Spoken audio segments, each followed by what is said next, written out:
Hey guys, and welcome to the all-new, all-different rebirthcast, where we'll be talking about the new comics that come out. This week we got a bunch of comics that came out. The books we're going to be talking about this week is Archie number 15 by Mark Ward, Carson and Subnet Guy, issue 3, Spider-Gwen issue says 14, what came out last month. I just picked it up. We're going to talk about it in this one. I did also get 15, but since the comics that came out this week, there's only like 3 of them that I picked up. So I decided to add to that one, and there were no more.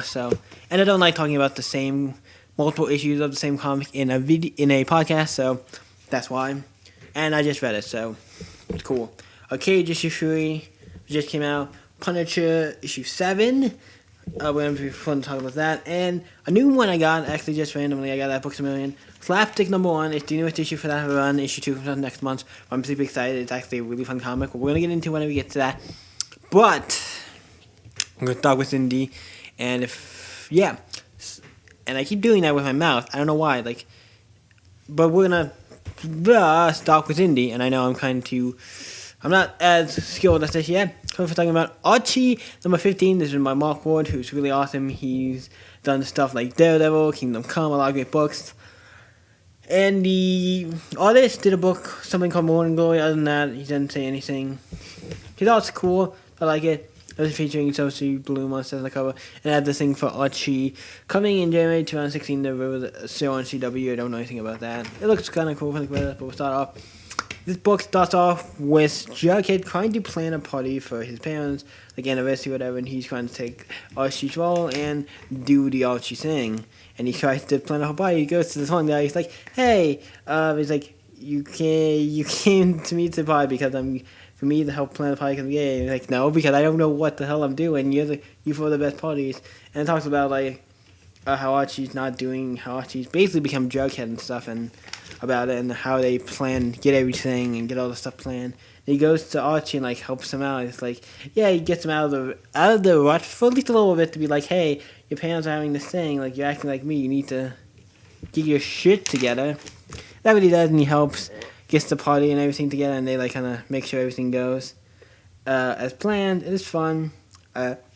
Really enjoy it. And then the party actually comes. The parents come, everything, and then he's like, Archie still feels a little down, but then he sees his parents looking at the big fountain that's up in the backyard, because that's where they went for their honeymoon. They didn't really afford anything, so they buy a fountain. He goes and gives them a quarter and make a wish, and he's like, "Hey, we don't need anything. We got everything we want." It was a really touching moment for the series. I like it.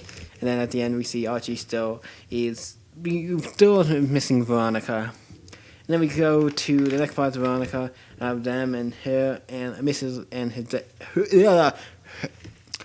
her dad. I'm sorry, for some reason I couldn't say that. Talking about them and okay, I'll help you, whatever. And then see basically the biggest buyout in tech history. Large corporation buys Bloom Corporation that buys her company or whatever her thing is. So it's just yeah. So she's becoming the big Uno. But then we find out that Lodge is hey, you can come back and we're gonna go to Riverdale or whatever. And it's fun, and we see everything, and it's really cool. But then he goes up to okay, and he kind of says, "I'm sorry for kind of being such a dick to you and stuff." And it's we find Steve's leaving, and Steve go to Riverdale as well. And Steve's what? And you're hitting her head, can't wait to meet them, Archie and everything. It's and then if we continue, really enjoying this. Mark Ward is one of my favorite writers in comic books, so this book is actually a must-get for me. Been really enjoying it. It's fun. That's all. I also had the couple-page preview for Reggie and Me, issue 1, I think I already talked about. If I didn't talk about, it's a great comic. But yeah, fun comic. Really enjoyed this issue. This issue was really fun. I really enjoyed it. It was issue 15. Next will be issue 16. Looks cool. Can't wait to pick that up. I've been really enjoying the Archie comics, so that's a pretty must-get for me. Next, we're moving on to by DC's Young Animal, what is doing comics like Cape Carson and the Cybernetic Guy, Doom Patrol, Star Changico, and a little book called Mother Panic, which I'm not reading. It looks cool, but I don't have enough money to get everything, so there's a lot of great books I can't get. I'm sorry. I can't get 100 books to other people, but I'm getting all the ones I have to get. that I really enjoy. I like this cover. This is a comic for mature reader. I don't know if this is a vanity cover. I don't think it is, but it's a cool kind of looks like a not a sketch, but it looks like like one of those it's like an not unfinished, but it's black and white. It's kind of like this is what it looks like in the making of a comic process. I don't know what it's called. It's gonna not storyboard. I don't know what it is, but it's a cool cover, and I like it. It's just like the old school team and everything. Now we open up to figure out what happened last issue. Figure out that Carson is with Wild Dog to get her daughter, and then they're running from the giant monster, and Wild Dog blows up the car. And Wild Dog being in this is so cool. If anyone knows, I'm a big fan of Wild Dog. The original one, Jack Weirder, and he's never been really in comics a lot, if ever, since his old stuff. It's cool. This one's called Deep Issues. It's really fun. I've been going underground and doing stuff and exploring the caves and trying to keep the monster, and they make it out they do pretty well. They kind of fight off the monster good enough. All these things came out of the ground and started attacking it, and then they start attacking them, and it basically rips this thing head off, and it's pretty cool when they go away. And then the guys who got some work on, then decided a team to go down after them and find them. And obviously we know these guys are the bad guys. At least not the people who are going to find them, at least the big head guy seems. You can tell he's a bad guy. He's a bad guy, we know it. These guys are just doing the orders, so I wouldn't say they're particularly bad yet. We'll have to wait and see what's going on with them. I'm excited to see what goes on. It's about them going down to find them. And then we have a talk with him and Wild Dog having a talk, and him and his daughter. They're a little falling out or whatever. They go back to the villain, explaining more some stuff with the guy who looks like who might also be behind this, and getting you more information about what's going on with the bad guys. And it shows them getting ready to leave, going to find this underground city, and you've seen a lot of people are dead, and shit. A lot of people are dead, and yeah. And we find out the city, and basically everybody in the city's dead. Dog gets lost, that's at the end. He gets lost. It looks like he's been destroyed, taken over. I wouldn't say taken over, but destroyed, and all the people are dead. And it looks like we see some of the alien, or whatever the creature is coming after him. And to be continued. Really great book. I really enjoyed this one.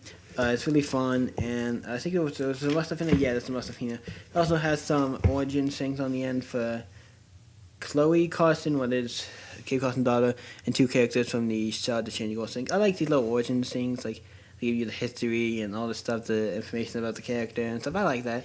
Let's see for these. And it also has these bonus comics. This one has these bonus comics at the end. It has the 2-page comic thing of the Wonder Twins, which I thought was kind of funny. So stupid, all this other stuff. I'm like, what the hell is this? But it's kind of cool because it's done to me, kind of in an old school style. It's a cool one. And a 1-page thing of Green Arrow. That was kind of a funny kind of comic. And it's just, they're fun, and they are all mature as well. It's fun. This book was fun. Also, that's the thing at the very end. It says Cliff, who is Robot Man from Doom Patrol, Physical History, season 3 from DC Young Animal. Great book. This is really fun. I've been really enjoying this series. Go pick it up. It has art by Michael Ovens Omings, who, if I'm saying that right, and the writer is Grade Ward Way,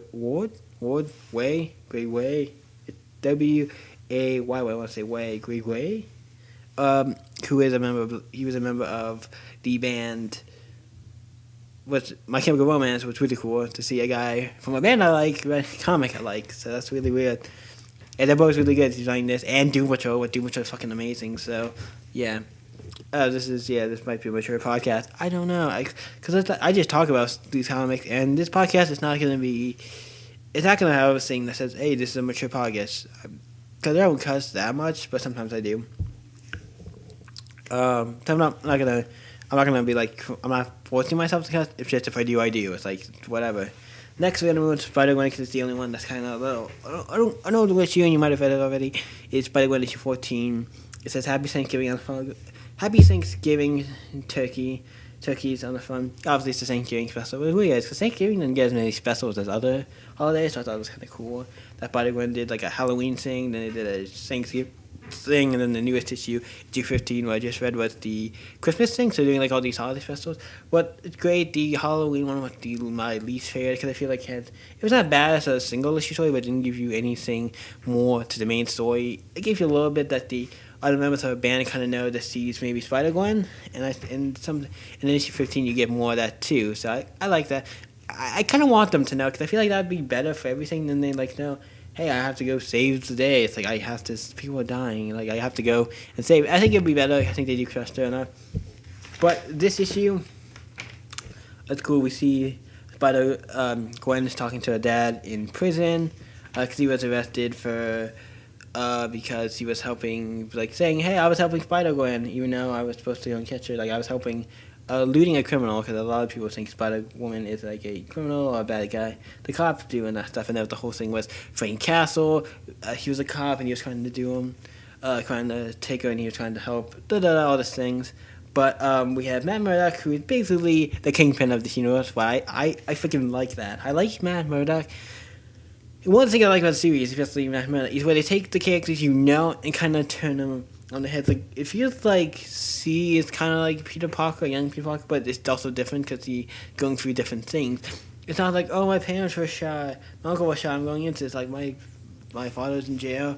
I don't know what the deal is with some mother because I haven't heard anything about that. So I don't know what that deal is. If he's already dead or what the deal is. We could already said it, and I just am totally blind and forgot about it. But I don't think they have.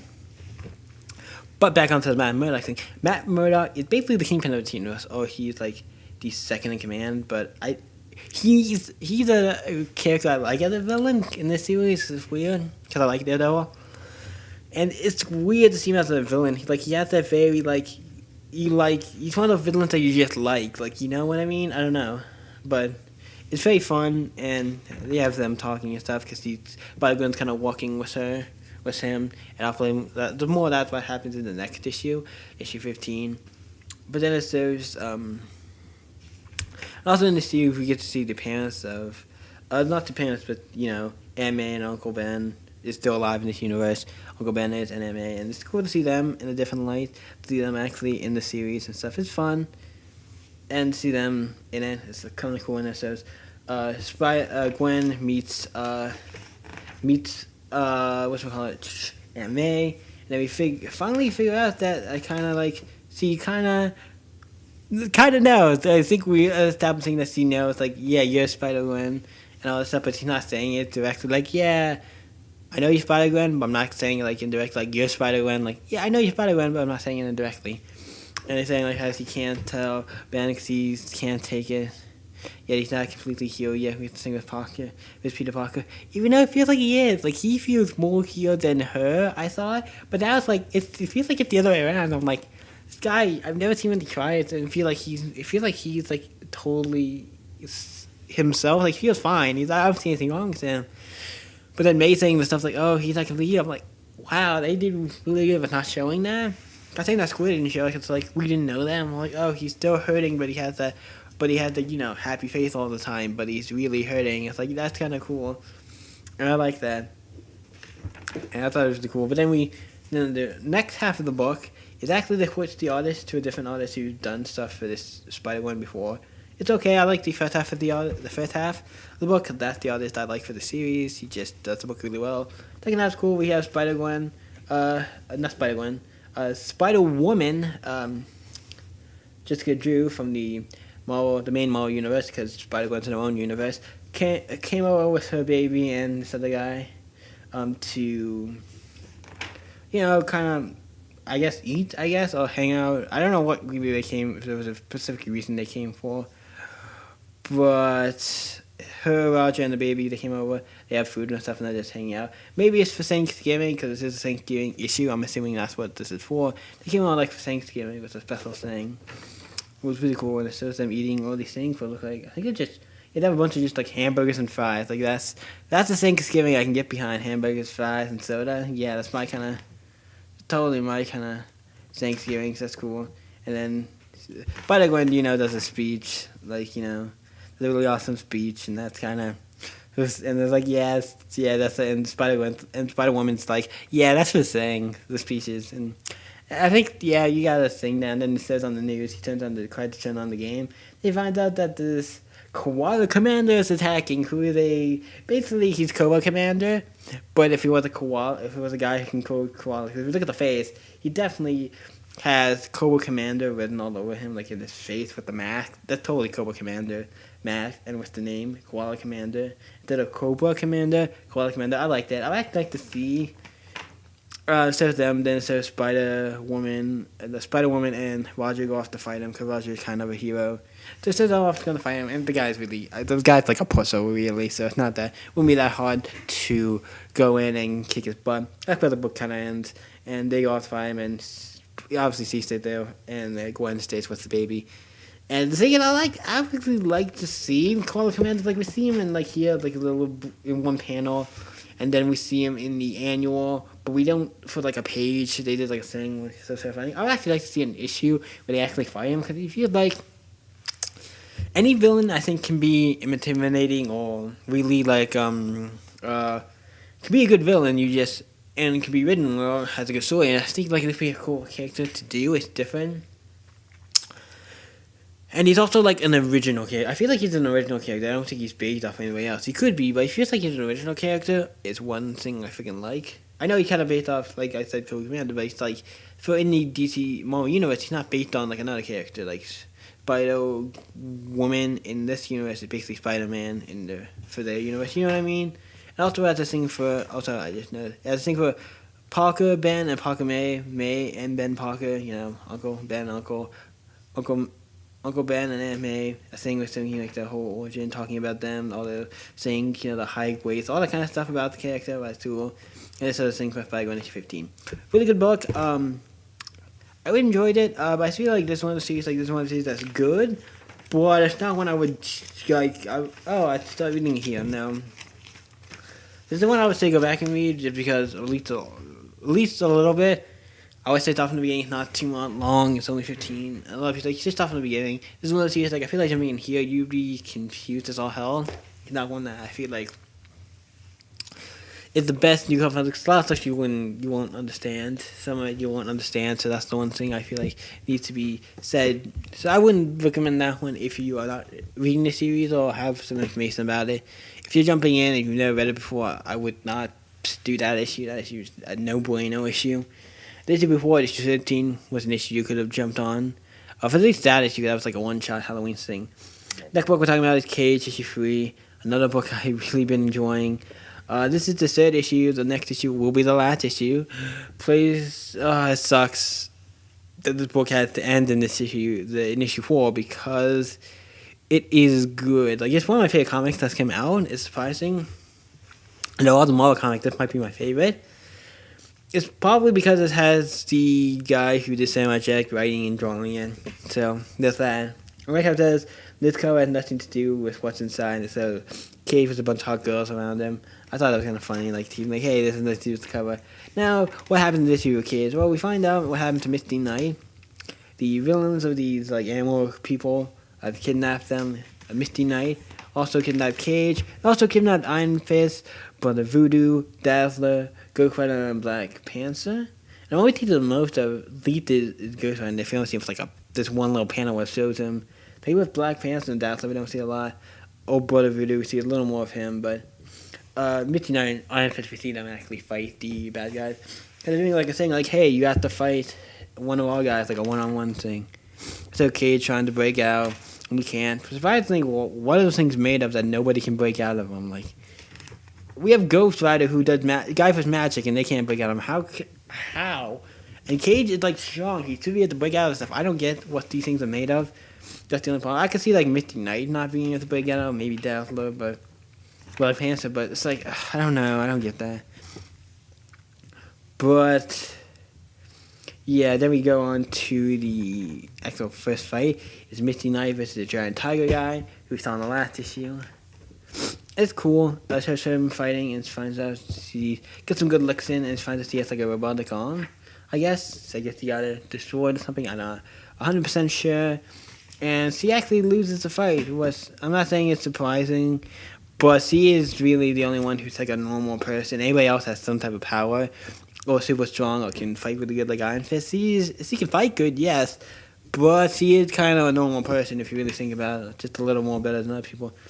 But next up on the fighting block is Iron Fist, another guy you should know if you know who I am. You should know who Iron Fist is and Misty Knight are both popular characters in this, in the Power Man saga, and especially in the old Power Man and Iron Fist comics, or Iron Fist and Power Man. I think it was Power Man and Iron Fist comic. So it's him fighting this monkey guy, and I like how he says monkey kung fu, like that's actually a thing.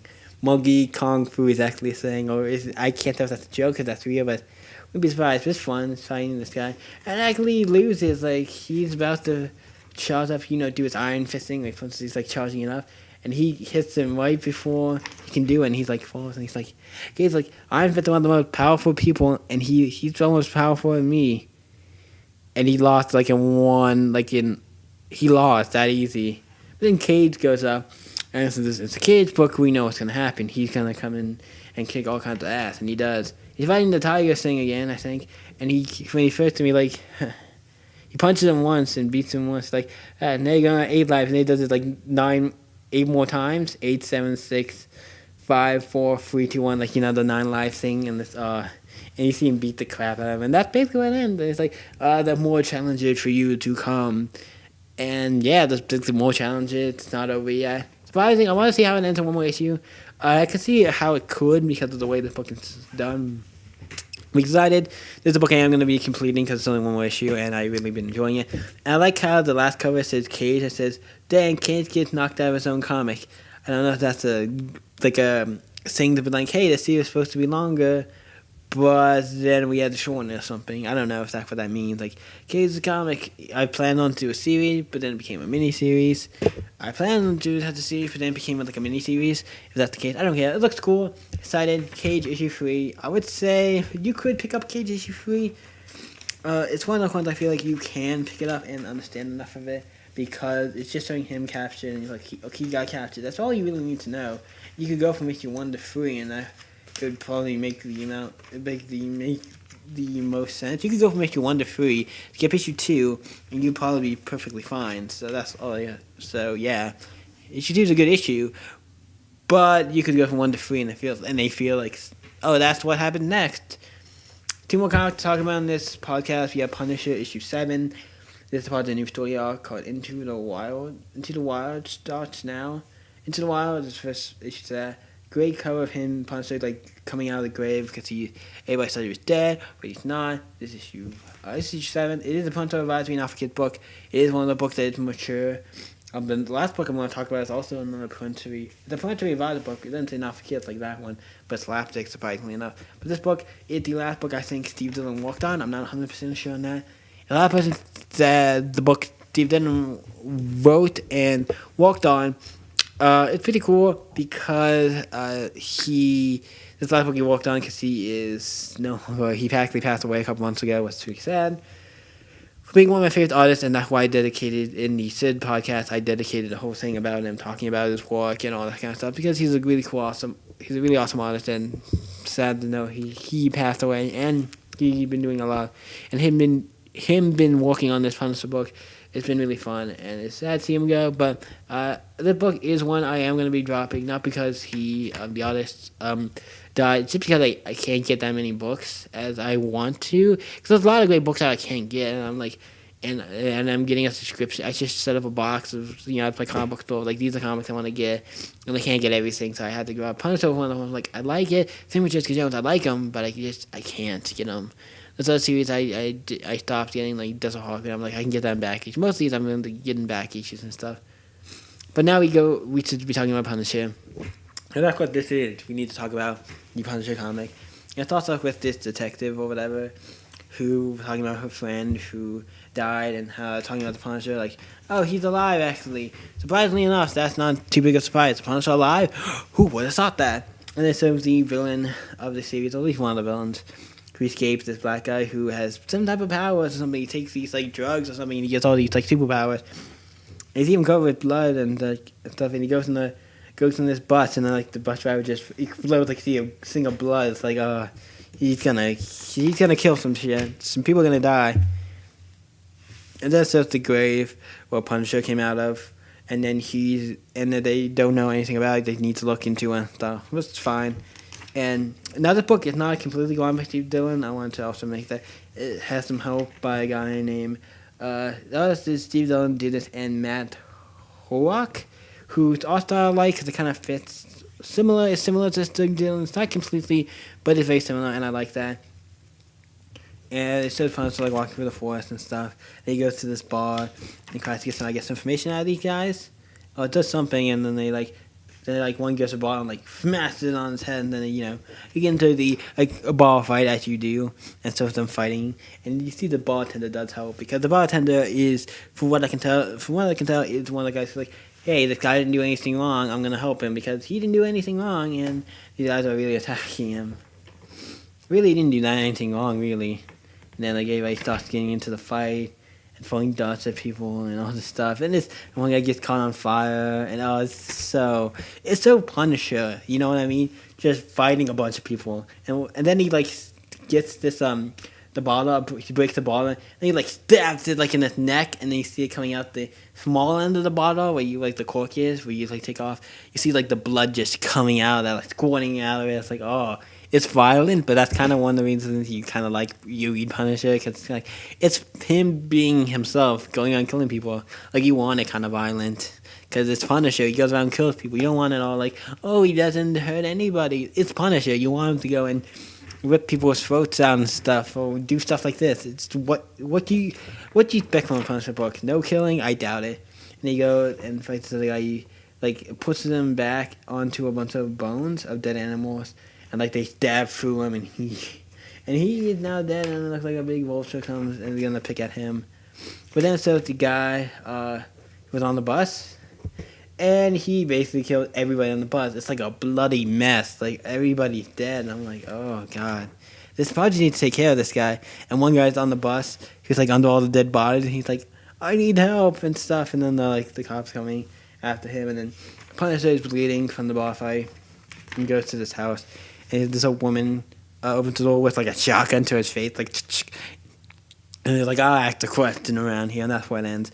Really good book. I don't know who this old lady is. To see somebody who Frank knows, or it's just a new character with just random house, and he just needed help, so he went to this house, and that would be the one with the crazy old lady with the shotgun.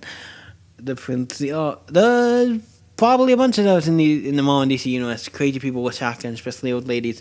But one more thing I want to mention is they did a thing at the end. The whole thing where the writer for the book, was it the writer?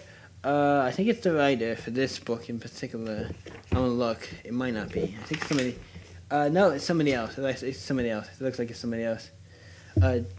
Wrote a whole thing about him and how he knew Steve Dillon and all this stuff, and I really enjoyed it, about him coming to pick up the pages and stuff, the artwork page. I think he's the Jake T. I want to see if he's on here somewhere as the.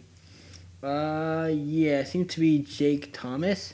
Yeah, I could say Jake T, and if we have a Jake Thomas here, he's the editor. He did this whole thing at the end, writing about him coming to pick up the papers in his final, the weeks before he died. He was working on the book and stuff, so he was working on it to the I wouldn't say till the end, but working on it when he was down probably the best of shape, when he probably started working, getting better. But that's there.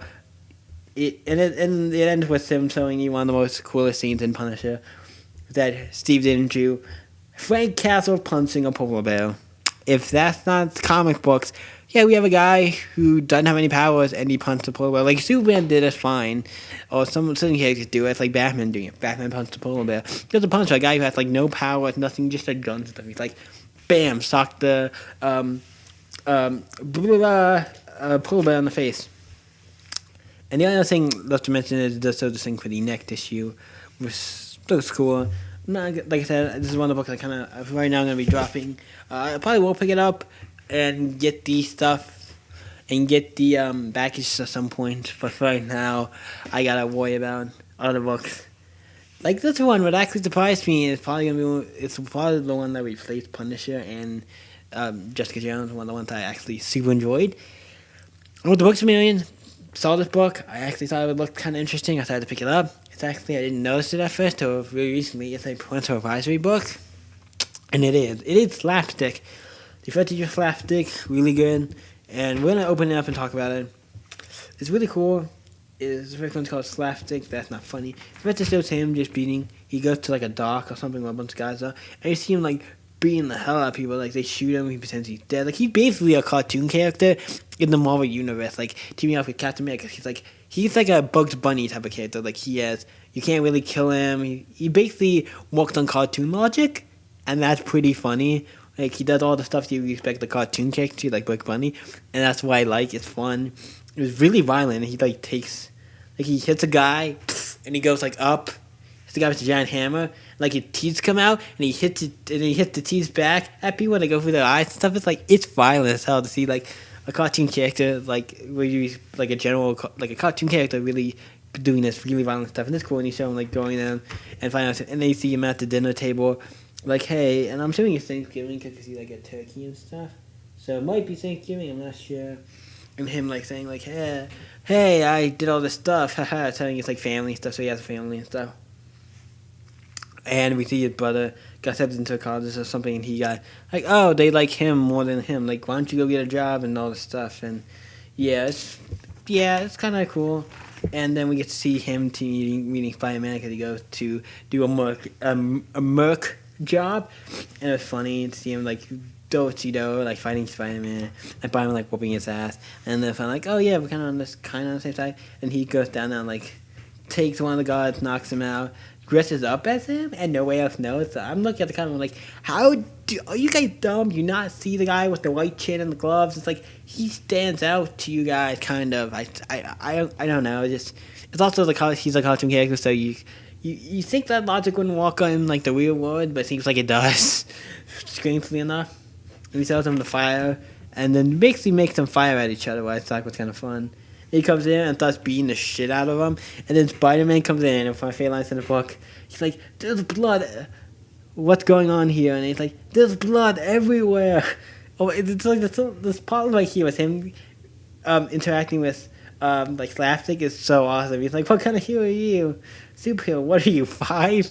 It's like one of the best, and one of my favorite lines in this. It's probably almost more than the word blood or thing. It's like, gee, don't cripple the guy. Well, I can if you let him hit. He said, Spider-Man says, geez, don't cripple the guy. And then Slapstick says, well, I can if you don't let me hit him a few more times.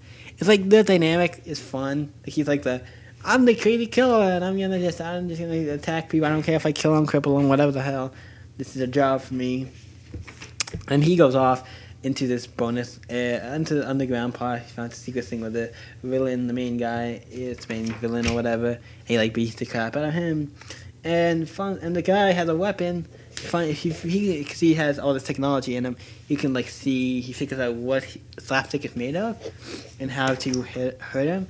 He shoots this thing and like basically almost disintegrates his arm to where like it's kind of like it's almost falling off. Like basically found out something that can attack, destroy a cartoon character. But still Slapstick beats him and he's like, hey, if you help me, or you're gonna fix my arm or whatever. And that's like, yeah, and I'll help you if you fix my arm and everything. It's fun. And then we see him and I guess one of his friends outside like a football game. And so his friend wants to make a comic of Slapstick, and I think it's kind of fun. And it makes the whole origin. And his origin is wacky as hell. I'm not going to explain it here because I think I've explained a lot of this book, but I don't want to go into much detail. But it is one of the most insane, and I wanted to see that. Can we get that origin? Was it always something that was a comic? I actually want to read that now. Slapstick. I know there was an old comic in the 90s. I think it was like a Macy or something. I really want to read that after this book. It's fun. And then he goes to the football game and they're sitting in the seats. And this guy comes out who looks like a barbarian kind of guy. He has a thing in his hand, and you can tell he looks different than all the other kids. He looks like Slapstick. He had that cartoony look. Because Slapstick stands out everybody, like the way he's colored, everything, he's completely different because he's a cartoon character. This guy had the same look to him. And then everybody thinks, like, oh, it's just a mascot fighting, and the mascot, they're going to have a little thing. And then he just takes this sword and slices the other mascot, and you see guts and stuff coming out. I'm like, holy shit, this guy's not screwing around. He's going to kill him. And I'm like, this guy's more like you than I saw it. And it's like, next, Saturday morning, massacre. And then so it looks like Slapstick's going to have to fight him. But I think, yeah, Slapstick, I wouldn't say he's a hero, but he's not he's another kid that I feel like he's in the Deadpool kind of thing. He's kind of more like in the Deadpool kind of thing, or what the old school Deadpool used to be, where he's kind of like, he's a hero, but he's also kind of like a villain. You know, he's not like he's like a punish. He's not like on one or the other. It's like he changes, like he flip flops. Okay, sometimes he does good, sometimes he does bad. But I'm excited for the next issue. This is actually one of my favorite comics I'm more doing right now. I read the first issue, really enjoyed it. I'm going to be picking up the next issue for sure. Issue 2, what comes out probably next week, I think, at the time of recording this. So, that's all the comics we got for this week. There's about 1, 2, 3, 4, 5, 6 comics. Not too shabby. Talked about the comics. Most of them being Marvel, actually, because a lot of Marvel stuff came out that week, and there was a lot of more comics I got. So, Marvel stuff this week. 2 not too bad, and then 1 DC and 1 indie comic. So, I do have the next set of comics. I might record another podcast after this, don't know. Because these I record whenever I have new comics, and I do them usually by week. Like, if these comics came out this week, I'll do it this week. That when I have more comics that came out the week after, I'll record that then. So whenever I get time to record these, I'll record them. This is the 4th episode of the On No Different rebirthcast. I'm going to film episode 5, maybe after this. Don't know yet. But if I do, it's going to be cool. Go see the local comic book store. Check out these comics or comics you want to read. Just go check out and read comics. There's so many great comics out, and I would recommend to anybody to go read comic books. They're awesome. Like, I have a whole closet full of them, not because I collect them for the value, because they're fun to read, and I just enjoy reading comic books. So, you guys can always stay epic, and I'll see you on the next podcast, the next all-new different rebirthcast. Bye, guys.